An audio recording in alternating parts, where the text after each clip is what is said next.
Salut tout le monde, aujourd'hui on se retrouve pour une nouvelle vidéo. On continue la série Une semaine pour une carrière. Aujourd'hui on va parler du très très grand Mark Edmondson. Mark Edmondson qui a réalisé le plus grand exploit du tennis de l'ère Open.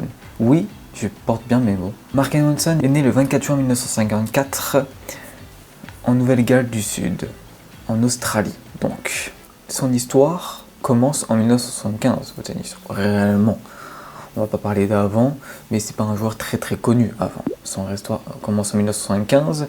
Il hésite entre plusieurs sports, entre le rugby, la natation, rugby sport national en Australie.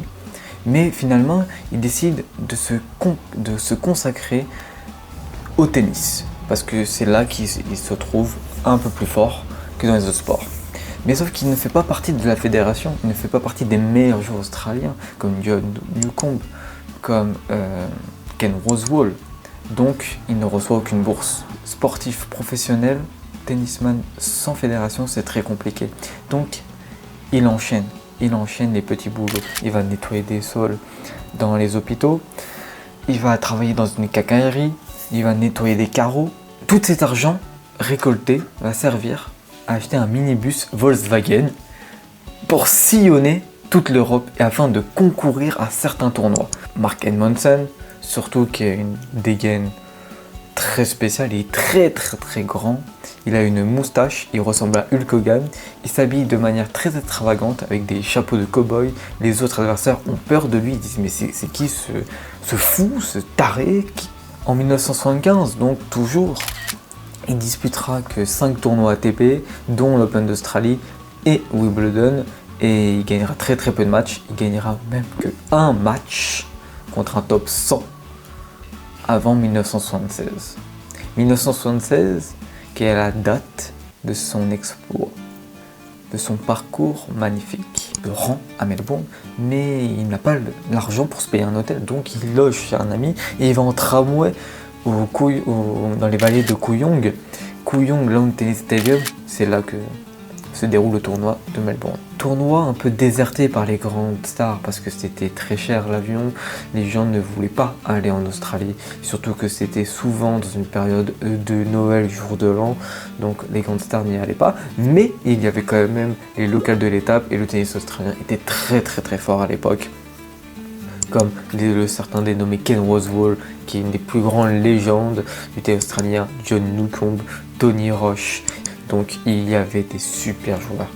Il est tellement déserté que Mark Edmondson ne passe même pas les qualifications. Il est direct, il rentre dans le tableau principal de 64 joueurs. Je vous rappelle, il est 212e mondial. Et en plus, premier tour face à Peter Fagel. Match où tout peut basculer parce qu'en fait, il est très très proche de la défaite. Ça se passe au 5e set, une victoire remplie d'émotions.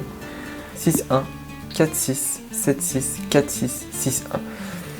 Ensuite, au deuxième tour, il luttera contre le local de l'étape, Phil Dead, qui est alors 33e à l'ATP.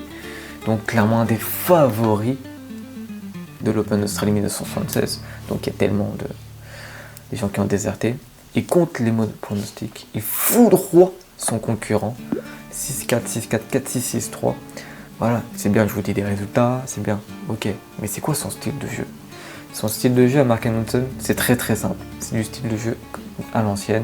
C'est un revers à une main. C'est un gros service qui peut faire des services kickés et des services volés. Voilà, c'est terriblement simple. Je vous rappelle que l'Open d'Australie, c'est sur gazon. Et dans cette semaine, il est on fire. Il rate très peu de choses et il défie tout le monde à la volée. Il battra les meilleurs à la volée. Il bat ensuite la tête d'essai numéro 13, Brian Furley, 3-6, 6-3, 6-1, 6-4. Et ensuite la tête d'essai numéro 11, Dick Crayley, 7-5, 7-6, 6-2, afin de rencontrer Ken Rosewall en demi-finale. C'est là que le tournoi prend de l'épaisseur, parce que c'est la tête d'essai numéro 1, Ken Rosewall. C'est une des plus grandes légendes du tennis australien. Il a gagné 4 fois l'Open d'Australie, 2 fois Roland Garros, 2 fois le US Open. Il a 43 ans en 1974. Comment est-ce que Edmondson pouvait vraiment espérer gagner, atteindre la finale en affrontant son idole, le vétéran Ken Rosewall, le doyen du tennis? Parce que Ken Rosewall, c'est un joueur élégant, magique. Honnêtement, regardez des vidéos. S'il y en a, il y en a pas, il y en a très très peu parce que il est très très vieux. Mais quelques vidéos en noir et blanc de Ken Rosewall avec une mauvaise qualité, essayez d'en regarder parce que c'est un joueur magnifique à voir. Et ça a été c'est un des pionniers du tennis de l'ère Open. Et il n'a peut-être pas révolutionné le tennis, mais c'était un homme incroyablement fort qui a joué pendant la période d'un des plus grands tennisman de l'histoire, qui est Rod Laver. Mais Mark Edmondson, même s'il affronte son idole, il avait un plan. Comme il le dit lui-même, je n'avais rien à perdre. Je n'avais joué jamais contre lui. Il connaissait Ken Rosewall parce qu'il l'a déjà vu jouer, mais Ken Rosewall ne le connaissait pas. Et donc, en fait, il avait une stratégie toute simple, Mark Edmondson. C'est de servir sur son revers, 1-2, partir sur son coup droit, qui est un peu plus médiocre, on va dire, mais pour des joueurs aussi forts, il n'y a pas de coup médiocre, il n'y a pas de coup faible, mais c'est un peu son talon d'Achille. Et d'une manière ou d'une autre, ça a marché, comme il le dit. Mon esprit s'est un peu détendu, il ne s'est même pas inquiété, il a battu en 4-7 Ken Rosewall. 6-1, 2-6, 6-2, 6-4. Donc en soi en 4-7, ça devait être magnifique à l'époque. Bien sûr, j'étais pas né parce que voilà, sinon j'aurais eu 50 ans. Mais bon, voilà. Et en finale, il affronte le terrible John Newcombe, qui est aussi une légende de ce sport, qui était tête de série numéro 2. C'est pour ça que l'exploit est encore plus gratifiant, encore plus osé. Il bat la tête de série numéro 1, la tête de série numéro 2. Est-ce qu'un homme 212e mondial est capable de faire ça actuellement? Je ne crois pas. Alors oui, on avait Emma Raducanu gagné, et encore Emma Raducanu était 150e dans les 150e mondiaux. Chez les hommes, je ne pense pas. Donc, une semaine pour une carrière. Enfin, 2 semaines pour une carrière. John Newcombe, qui était le prince du tennis. On avait Monsieur Muscle, Ken Rosewall, là c'est John Newcombe, le prince. Un peu arrogant, qui a remporté 3 fois Wimbledon, 2 fois l'US Open, largement favori des bookmakers. Et en plus, que John Newcombe avait un peu vanné ou a été très mystique durant sa conférence de presse en parlant de Mark Edmondson. John Newcombe a aidé Mark Edmondson comment ça se passe sur le terrain central pendant son 8e de finale, quelles sont les énergies à prendre, tout ça. Du coup, c'était très très très marrant. Et c'est une conférence de presse intrigante parce qu'il raconte à un moment: ce n'est pas ce que je ressens qui compte, c'est ce qu'il ressent. Il a battu Muscle aujourd'hui, mais il doit affronter John Newcombe. Donc il parle de lui à la 3e personne, ce qui attirera l'attention de Mark Edmondson. Ah mais attends, il se moque de moi. Le gars, il me prend de haut, il croit que je suis son petit. Je suis là pour gagner, en fait.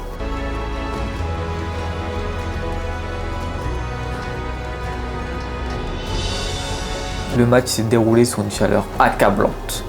Près de 42 degrés dans le parc Marlborough. Encore quelque chose d'une autre époque, du parc Marlborough qui sponsorise un tournoi de tennis. Est-ce qu'aujourd'hui c'est possible? Je ne pense pas. Le set est très premier, set est très serré. Ça se joue d'amorti, ça se joue de volée, ça se joue de talent, ça se joue de grâce, ça se joue d'échanges magnifiques entre les deux hommes. C'est un match d'une autre époque, clairement un match d'une autre époque. Peut-être les gens voudraient voir ce match actuellement. Des services volés, des services kickés, tout ce qui nous manque aujourd'hui peut-être. Et le premier set, c'est John Newcombe qui le remporte avec son expérience, son vice, son efficacité, que Mark Edmondson ne l'a pas parce qu'il est tellement jeune, si jeune. Avec le stress d'une finale, c'est compliqué. Mark Edmondson cependant se rebelle et gagne le deuxième 6-3, relançant la partie, jouant de coups plus efficaces, plus nets, qui effondreront un petit peu la carapace de John Newcombe. Et c'est là que tout se passe, c'est là que tout le bordel se passe, parce qu'il y a du vent, énormément de vent qui arrive, une tempête. Il faisait 42 degrés, il faisait 22 degrés à la fin. milieu de la tempête. Une baisse de température de 20 degrés et avec des vents de 72 km/h. Des chaises d'arbitre tombaient, des serviettes tombaient, des canettes s'envolaient. 3-2, 15-30 service Edmondson. Newcombe se jette par terre. Donc non, il y a trop de vent, je peux pas jouer, il y a trop de vent, c'est impossible de jouer.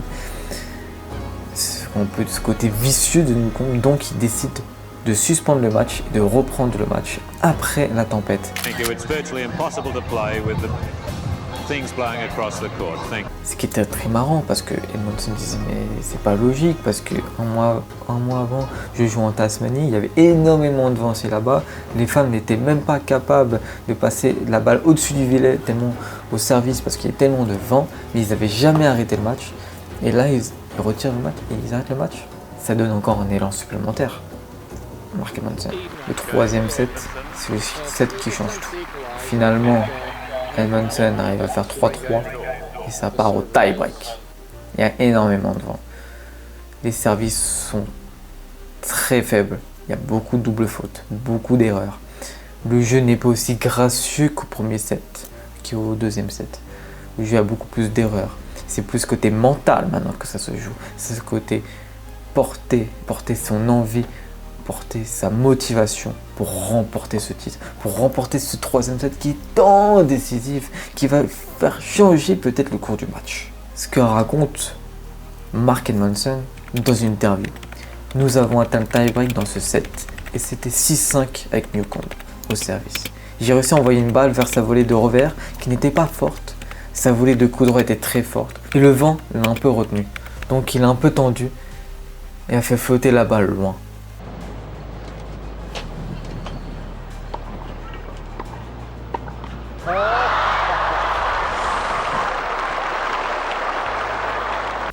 Tout ça était dû au vent.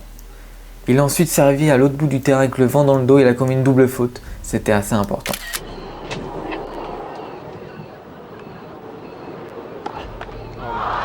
Il y avait une balle de 7 pour Newcombe au troisième set et ce gars a inversé la tendance pour remporter ce troisième set tant décisif.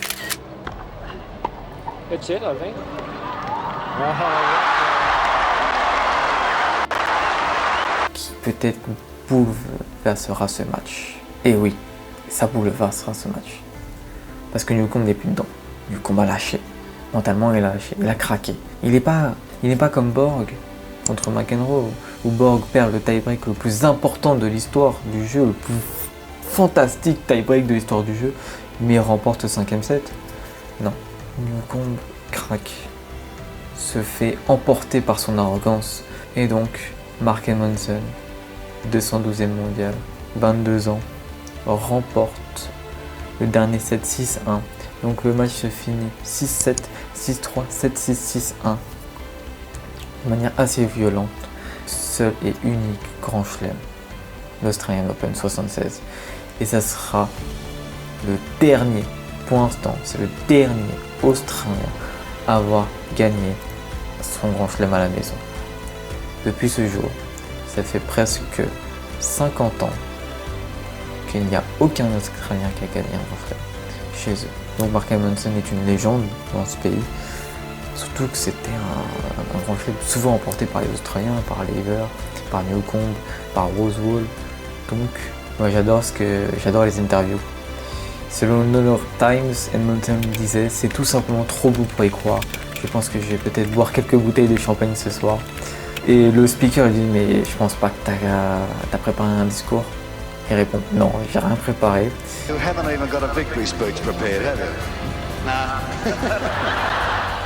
Et en plus, encore la chose la plus marrante qui rentre encore dans la légende, c'est qu'il est tellement stressé, Mark Edmondson, de cet exploit, il fait tomber la coupe, il casse la coupe. Former window cleaner was so excited to have upstaged the former world number one that he promptly dropped the trophy. Le trophée majeur qu'il a remporté le détruit. C'est toute l'histoire de Mark Edmondson qui commence, je vous rappelle, en sillonnant des routes, en faisant des petits boulots parce qu'il n'est pas pris par la fédération. Et au final, il répond à tout le monde en se vengeant, en remportant l'Australian Open. Il remportera près de $8 000 grâce à cette Australian Open. Et même cette épopée exceptionnelle, aussi jeune, il obtient une carrière honorable, très honorable, mais surtout un super joueur de double. Il n'atteindra jamais de finale, certes, mais il ira en demi-finale de certains grands chelems. Il finira son meilleur classement 15e mondial. C'est énorme. Il fera une demi-finale à Wimbledon en 1982 et 1981 en Australie. Il aura une énorme carrière en double. Donc il est champion en Australian Open avec Mac Maname en 1983 et 1981. Et avec Stewart est près de 65 finales en double pour 31 remportées. Donc c'était un magnifique joueur de double. Et pourquoi une semaine pour carrière? Parce que c'est des joueurs qui se sont donné max, qui étaient dans un état de flow, mais qui n'a jamais retrouvé un tel niveau, comme Roberto Carretero dans la première histoire. Et dans la troisième histoire, on verra une autre histoire où des joueurs ne retrouvent jamais leur état de flow. Bah lui aussi ne retrouvera jamais, même s'il a une carrière très très belle, plus belle que Roberto Carretero, ne retrouvera jamais ce niveau. Bravo Mark Edmondson de ce titre-là. Et voilà, donc j'espère que vous avez apprécié la vidéo. Mettez les pouces, mettez les commentaires, parce que c'est une vidéo très intéressante. C'est une petite vidéo, mais ça fait partie de la série. On continue la série des faits importants, une semaine pour une carrière. Et voilà, je suis très content de ce projet. Voilà, donc voilà, passez une bonne journée et au revoir.